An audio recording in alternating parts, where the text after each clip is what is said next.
Baiklah, sekarang kita akan membacakan fatwa Tarjih Muhammadiyah tentang kehidupan di alam kubur.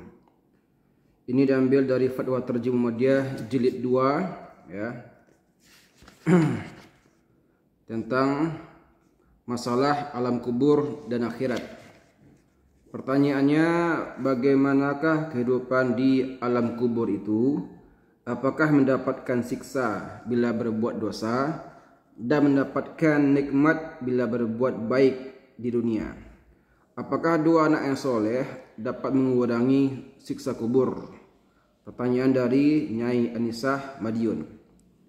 Jawab, berdasarkan hadis dari Bukhari dan Muslim, akan kita dapati pengertian bahwa di alam kubur nanti manusia akan diberi isyarat akan hasil amal perbuatannya di dunia beserta dengan hasilnya. Yang baik akan mendapatkan surga dan sebaliknya yang jahat akan menjadi penghuni neraka. Hal ini dapat difahami antara lain dari hadis sebagai berikut. Inna ahadakum iza mata uridu alaihi maq'aduhu bil ghadati wal ashi in kana min ahlil jannah famin ahlil jannah wa in kana min ahlin nar famin ahlin nar fayuqal haza maq'aduka hatta yab'asakallahu yaumal qiyamah.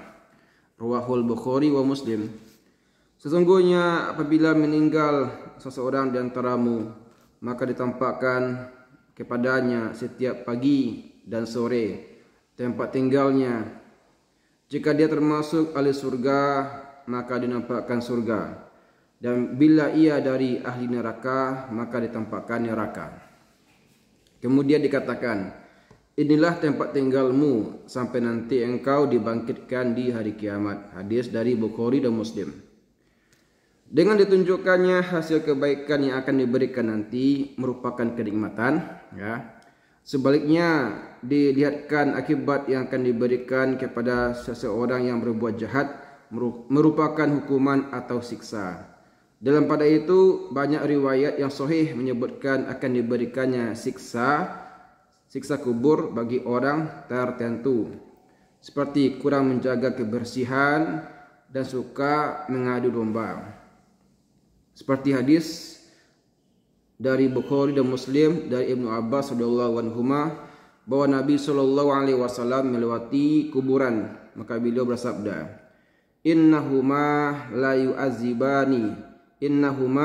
yu'azzabani fi kabirin amma ahaduhuma fakana la yastabri'u minal baul wa amal akhar fakana yamshi fin namimah summa da'a bijaridatin ratbatin fashaqqaha nisfaini faqal la'allahu khaffafa anhuma ma lam yaybasa. Rawahul Bukhari wa Muslim.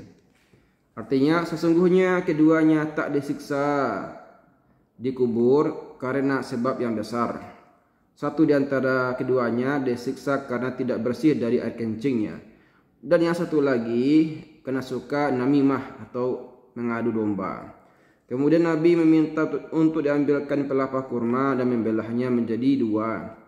Dan selanjutnya beliau bersabda, mudah-mudahan meringankan mereka selama belum kering keduanya. Hadis dari Bukhari dan Muslim.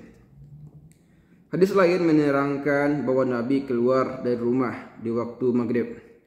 Kemudian Nabi mendengar suara, lalu beliau bersabda, Yahudi sedang disiksa di kuburnya. Hadis dari Bukhari dan Muslim. Dari Abu Ayyub. Mengenai siksa kubur bagi orang yang berbuat dosa, suatu hal yang tidak perlu diragukan lagi, mengingat tuntunan Nabi yang selalu dibaca pada waktu solat di waktu duduk tahiyat akhir, yang mohon perlindungan dari 4 perkara, yaitu dari siksa jahanam, siksa kubur, dari fitnah hidup dan fitnah mati, serta perlindungan dari Dajjal. Dasar tuntunan ini antara lain diriwayatkan oleh Muslim. Mengenai doa anak, apakah dapat mengurangi siksa kubur orang tuanya yang berdosa? tergantung kehendak Allah. Doa anak terhadap orang tuanya termasuk doa yang mudah dikabulkan, ya. Sehingga doa anak terhadap orang tuanya dapat dilakukan dan dapat pula meringankan siksa kubur. Kalau permohonan anak kepada orang tuanya yang muslim agar orang tuanya mendapat maghfirah atau ampunan dari Allah itu diterima. Demikianlah fatwa Tarjim Muhammadiyah tentang kehidupan di alam kubur. Semoga bermanfaat. Wassalamualaikum warahmatullahi wabarakatuh.